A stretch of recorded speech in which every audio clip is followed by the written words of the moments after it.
साहिर लुधियानवी की नज़्म फ़रार। अपने माज़ी के तसव्वुर से हरासा हूँ मैं, अपने गुज़रे हुए अय्याम से नफ़रत है मुझे, अपनी बेकार तमन्नाओं पे शर्मिंदा हूँ, अपनी बेसूद उम्मीदों पे नदामत है मुझे। मेरे माज़ी को अंधेरे में दबा रहने दो, मेरा माज़ी मेरी ज़िल्लत के सिवा कुछ भी नहीं। मेरी उम्मीदों का हासिल मेरी काविश का सिला, एक बेनाम अज़ियत के सिवा कुछ भी नहीं।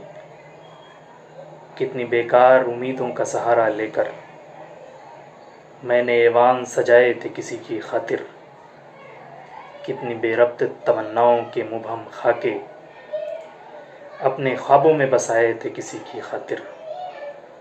मुझसे अब मेरी मोहब्बत के फसाने न कहो, मुझको कहने दो कि मैंने उन्हें चाहा ही नहीं।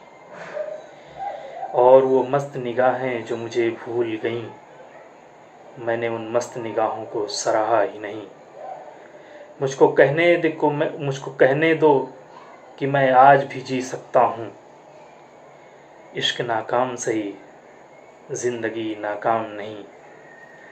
उनको अपनाने की ख्वाहिश, उन्हें पाने की तलब, शौक़े बेकार सही, सही गम अंजाम नहीं। वही गैसू, वही नज़रें, वही आरिज़, वही जिस्म। मैं जो चाहूँ तो मुझे और भी मिल सकते हैं, वो कमल जिनको कभी उनके लिए खिलना था, उनकी नज़रों से बहुत दूर भी खिल सकते हैं।